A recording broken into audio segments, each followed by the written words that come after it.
أعوذ بالله من الشيطان الرجيم. بسم الله الرحمن الرحيم.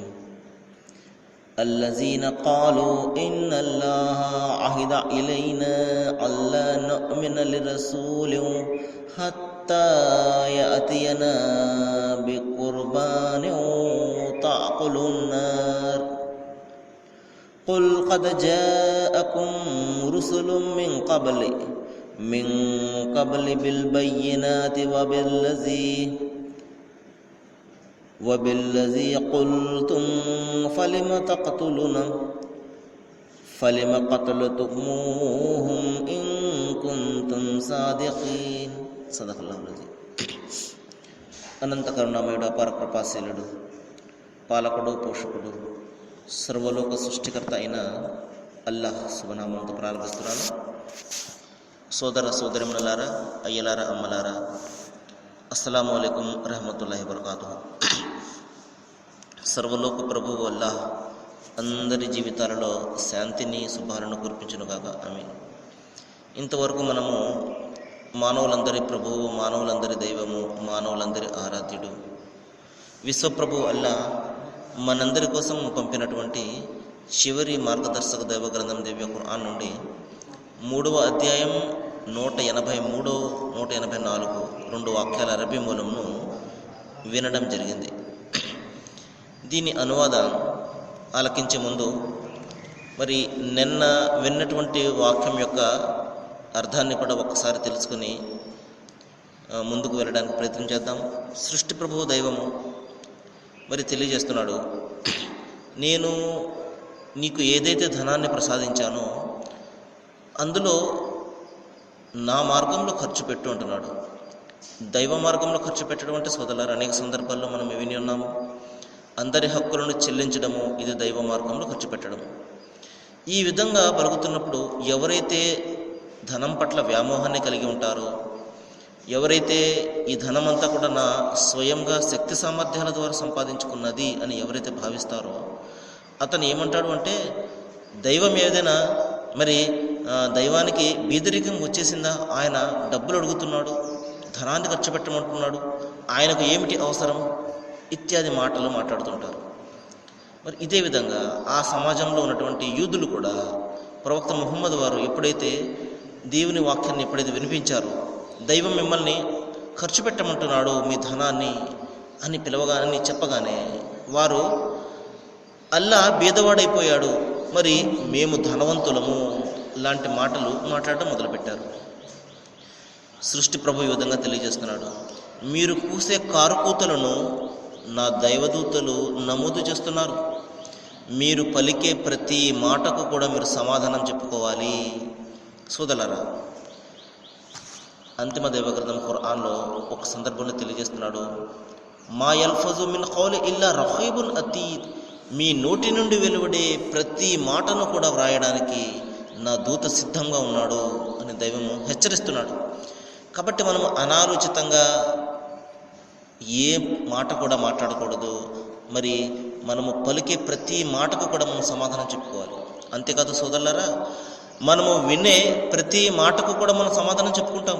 గాలి మాటలు లేకపోతే అనవసరమైనటువంటి మాటలు మనం అనేకం వింటుంటాము.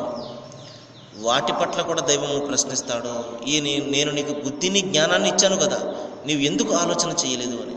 కాబట్టి సోదరులారా, ఈ విధంగా మనం మన వార్తాపత్రికల్లో కానివ్వండి, మీడియాలో కానివ్వండి, రకరకాల వార్తలు మనం వింటుంటాము. అవి నిజమా కాదా అని పరిశీలన చేసుకుని మనం వాటిని విశ్వసించాలి. అంతిమ దైవగ్రంథం ఖురాన్లో ఒక సందర్భంలో దైవం తెలియజేస్తున్నాడు, మీ వద్దకు ఏదైనా ఒక వార్త వచ్చినప్పుడు దానిని మీరు నిర్ధారించుకుని అప్పుడు విశ్వసించండి. అంతేగాని పేపర్లో చెప్పిందంతా కూడా కరెక్టే, మీడియాలో టీవీలో వచ్చిందంతా కూడా కరెక్టే అని మనం భావించామంటే ఒక అబద్ధాన్ని మనము విశ్వసించే వాళ్ళం అవుతాము. దానికి కూడా మనం దైవం వద్ద సమాధానం చెప్పుకోవాలి. కాబట్టి సోదరులారా, ప్రతి విషయాన్ని కూడా జాగ్రత్తగా పరిశీలన చేసి అప్పుడు మనము దానిని అంగీకరించవలసి ఉంటుంది. ఎందుకంటే దైవం అద్భుతమైనటువంటి జ్ఞానాన్ని, బుద్ధిని ప్రసాదించాడు. దీన్ని ఉపయోగించి మనము ఆలోచన చేసి సత్యాన్ని గ్రహించవలసి ఉంటుంది.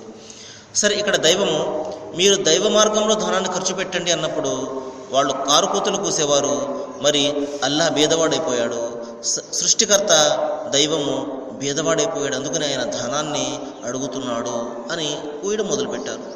సోదరులారా,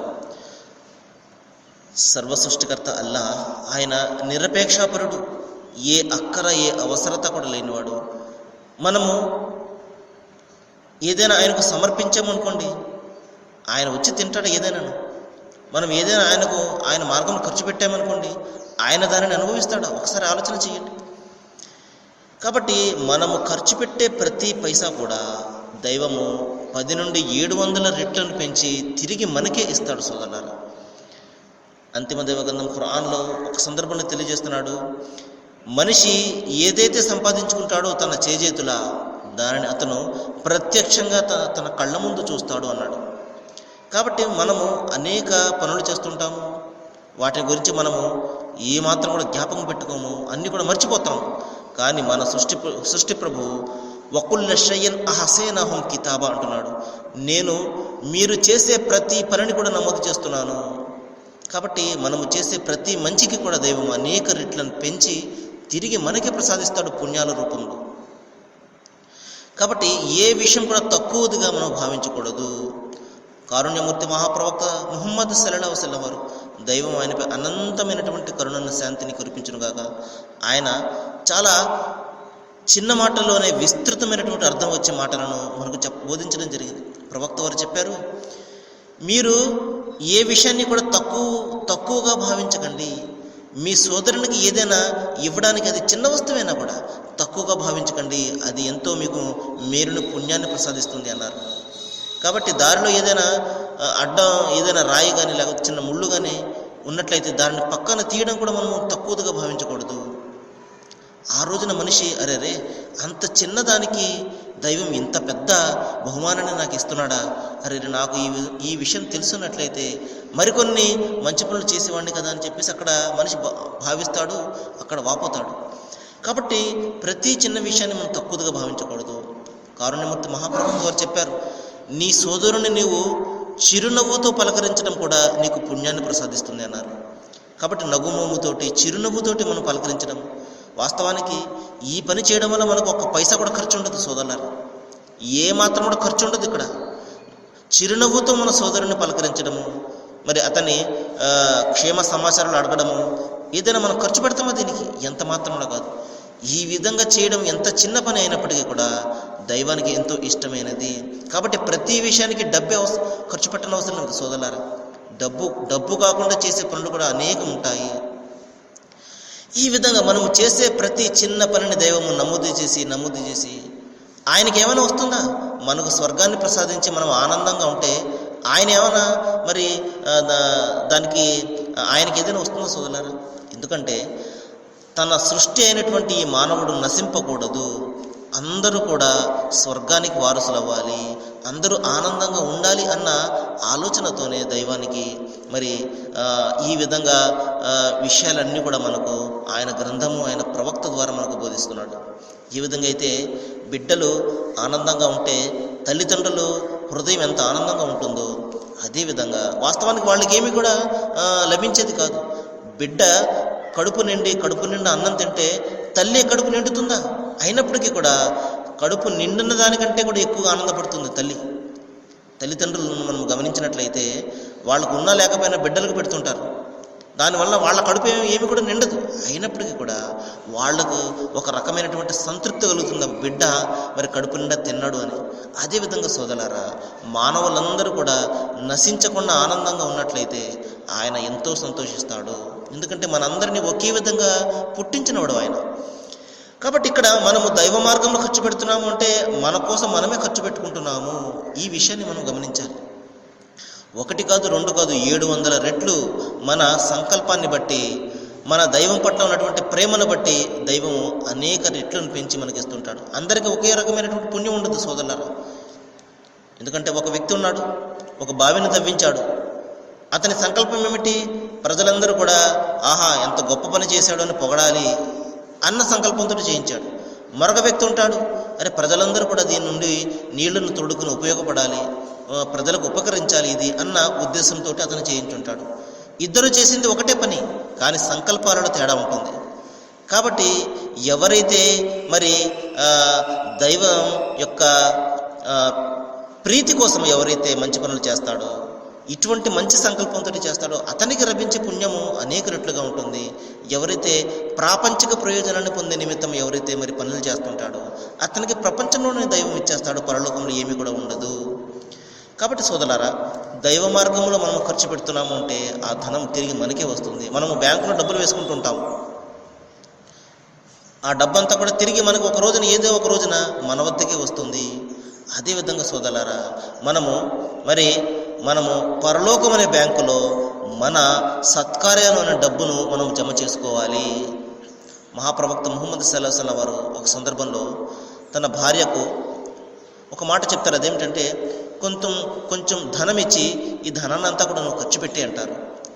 తల్లి కొంచెం ధనాన్ని ఖర్చు పెట్టి మరి కొంచెం మిగులుస్తుంది. అప్పుడు ప్రవక్త వారు అంటారు, నేను నీకు ధనం ఇచ్చి అందరికి ఖర్చు పెట్టమన్నాను కదా, ఏం జరిగింది అంటే, ఇదిగోండి అంతా ఖర్చు పెట్టేశాను, కొంచెం మిగిలింది అని ఆ తల్లి సమాధానం చెప్తుంది. ప్రవక్త వారు అంటారు, లేదు, ఏదైతే మిగిలి ఉన్నదో అదే మిగిలింది, ఏదైతే ఖర్చు పెట్టావో మరి అది పరలోకంలో జమ చేయబడి ఉన్నది, అదే మనకు తిరిగి వచ్చేది, ఇక్కడ మిగిలింది ఏది కూడా ఉండదు అని ప్రవక్త వారు చెప్పడం జరిగింది.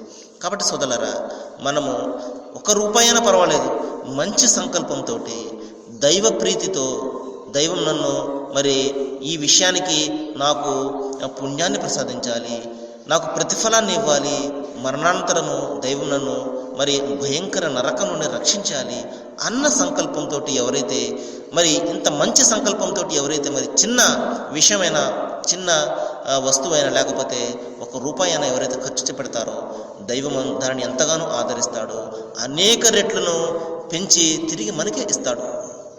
ఒక సందర్భంలో ప్రవక్త ముహమ్మద్ సల్లల్లాహు అలైహి వసల్లం వారు చిన్న అవసరం నిమిత్తము తన శిష్యులతోటి మరి ఒక విన్నపం చేస్తారు. మీలో ఎవరైనా దైవ మార్గంలో ధనాన్ని ఖర్చు పెట్టేవారు ఉన్నారా? పలానా పని కోసము ధనం కావాలి అనగానే అందరూ మరి బంగారాలు, ఈ విధంగా వెండి ఆభరణాలు ఇచ్చారు, మరి కొంతమంది ఇంకా ఏవేవో వస్తువులు ఇచ్చారు. కానీ ఒక శిష్యుడు మరి బీదవాడు, ఏమీ కూడా అతని వద్ద లేదు.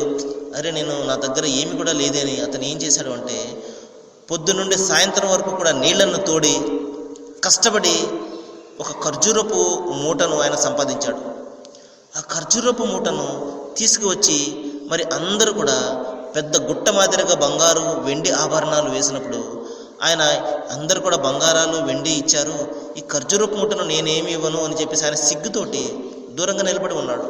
మహాప్రవక్త ముహమ్మద్ సల్లల్లాహు అలైహి వసల్లం ఇది గమనించి ఆయన వద్దకు ఆనందంగా వచ్చి ఆయనను కౌగిలించుకుని ఆ మూటని తీసుకొచ్చి బంగారం వెండి రాసుల పైన పెట్టడం జరిగింది. అంటే దీని అర్థం ఏమిటంటే సోదరులారా, నేను ఎంతో కొంత సహాయం చేయాలి అన్న సంకల్పంతో ఎంత తక్కువైనా కూడా అది దైవ మార్గంలో మరి ఖర్చు పెట్టినప్పుడు అది ఎంతో ఉన్నతంగా కనబడుతుంది. ప్రవక్త వారు కూడా చేసింది ఇదే. బంగారు వెండి ఆభరణాల పైన ఈ సోదరుడు మరి ఎంతో కష్టంతో సంపాదించినటువంటి ఆ ఖర్జూరపు చిన్న మూటను ఆయన పైన పెడతారు.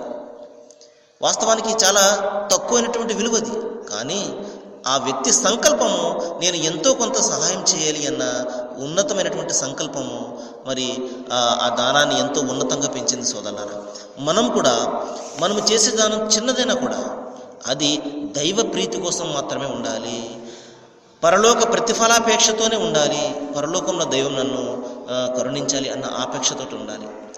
కానీ ఆ సమాజంలో యూదులు ఈ రోజున కూడా మనం చేస్తుంటాము, నీకేమైనా పిచ్చి పట్టిందయ్యా, ఈ విధంగా ధనాన్ని ఖర్చు పెట్టేస్తున్నావు, మరి అక్కడ దైవ మార్గంలో ఉంటున్నావు అని చాలామంది పెద్దలు మరి ఈ విధంగా ఎవరైతే ఖర్చు పెడుతుంటారో వాళ్ళను మరి నిందిస్తూ ఉంటారు. నీకు ఏ విధంగా బతకాలో తెలియదు, సంపాదించిన కొద్ది ధనం కూడా ఈ విధంగా దైవ మార్గం అని అదని ఇదని ఖర్చు పెట్టేస్తున్నావు అని చెప్పేసి నిందిస్తూ ఉంటారు. కానీ సోదరులారా, దైవము ఈ విధంగా చెప్తున్నాడు, మీరు ఖర్చు పెట్టేదంతా కూడా తిరిగి నేను మీకే ఇస్తాను అంటున్నాడు. ఇంకా ఎవరైతే ఈ విధంగా భావిస్తారో నేను సంపాదించినటువంటి ధనము మరి నా వద్దనే ఉండాలి అని ఎవరైతే ఈ విధంగా లెక్క పెట్టుకుంటూ కూడబెట్టుకుంటూ ఉంటారో ప్రళయ దినాన్న అది భయంకరమైనటువంటి పాము మాదిరిగా మారి వాళ్ళను బుసవేస్తూ ఉంటుంది. బుసకొట్టి వాళ్ళని కాటు వేస్తూ ఉంటుంది. ఈ విధంగా చెప్తుంది, చవి చూడు ఇప్పుడు నరక బాధను, నేను నీవు సంపాదించినటువంటి బంగారు వెండి రాసురని అని ఈ విధంగా భయంకరమైనటువంటి పాము అతని మెడలో ఈ విధంగా బుసకొట్టి కాటు వేస్తూ భయంకరమైనటువంటి శిక్షకు గురి చేస్తూ ఉంటుంది. సరే సోదరులు, మరికొన్ని విషయాలు మనము రేపు మాట్లాడుకోవడానికి ప్రయత్నం చేద్దాము. ఏ విషయాలైతే మన ముందుకు వస్తున్నాయో వీటి పట్ల మనం ఆలోచన చేసి ఆచరణ చేసే విధంగా దైవం అల్లాహ్ అందరికీ కూడా మరి జ్ఞానాన్ని ప్రసాదించారని, అల్లాహ్ అందరికీ మంచిని చేయాలని నేను వేడుకుంటూ ముగిస్తున్నాను. వాఖిరు దవానా అనిల్ హమ్దులిల్లాహి రబ్బిల్ ఆలమీన్. అస్సలాము అలైకుం.